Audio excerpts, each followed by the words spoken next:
Awesome. So, I'm from a small town here in Nebraska, and tell me if I'm wrong, but it seems like, especially someone that's trying to grow a business in small town Nebraska, it can be lonely, maybe is a good way to put it, simply because in a small town you may not have the network, you may not have resources, you may not have friends who kind of share your same passion, whatever it may be. And is that a place where you guys come in? Correct me if I'm wrong, but it seems like that would be, for someone in small town Nebraska that's kind of trying to start their own thing and run it and be a business owner, it could be tough for them. Absolutely, and Brian, probably close to 65% of our membership is in rural Nebraska. We are statewide, but Omaha has a phenomenal chamber. So does Lincoln, Grand Island, Sure. Kearney. So they do have access to a lot of services. Like I said, they're not as isolated. One of the things that the team does a really good job with, I tell them, is we go into a community, we want to make sure that we leave it better than what it was. There's no, silver bullet. And so we are working with a lot of smaller chambers. And so we want to be able to empower them, because we feel that, marketing starts, when I first started the program, I had a different look. I was like, going to take everybody to the New York gift show. And, we had a showroom in Kansas City, and we went to Dallas Gift Mart.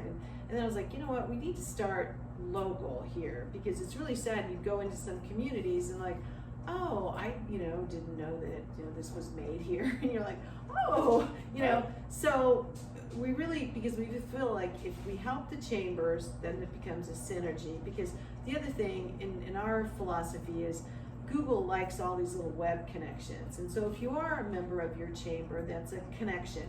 Hopefully your website's linked to it. And then if you're a member of GROW Nebraska, that's another link to it. And then if you are added to, if it's an ag product, to the Department of Ag sites, or Okay. what I'm saying, we really want to make sure they understand it's a holistic approach. Yep.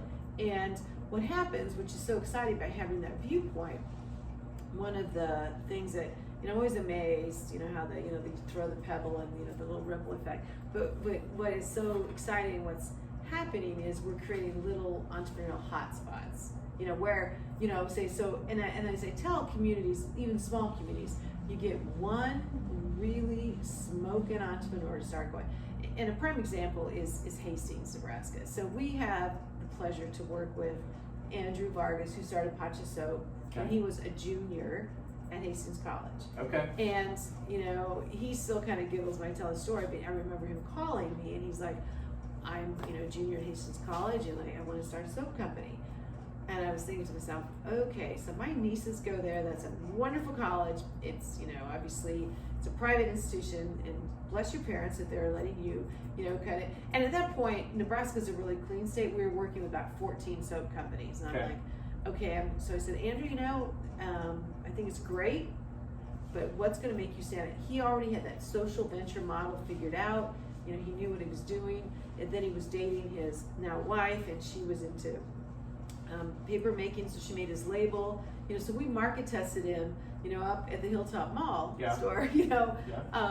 And today, he employs 51 people. Wow. Innovative Product of the Year, all Whole Foods in 2017.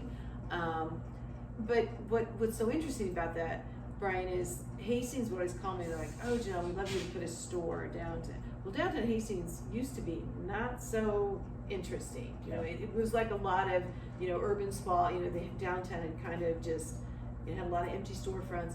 Well, now Pacha Soap moved downtown. And obviously that wonderful little bakery been there. But you go downtown, there's breweries, there's boutiques. I mean, it's and obviously it's a lot of work. I mean, Yeah. The Hastings Economic Accountant Department, corporations done a great job. They have, living down there. So I mean, it's totally definitely a group effort. But years ago, someone told me when I was in Austin, he's like, they're using artisans or entrepreneurs to be community builders, and it makes sense because Andrew Vargas isn't going to leave Hastings. Right. I mean, he'll employ people now, globally, and he does mission work, and he helps people build water wells in third world countries. But he's not going to leave.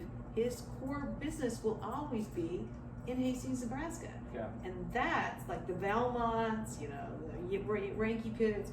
Those are the businesses, Chief Industries, that we're all started here, and Sure. now, you know, one of the greatest quotes I share with the team all the time, every big business started small, Yep. right? Yeah. So, Yeah. Absolutely. kind of a long answer to a quick question.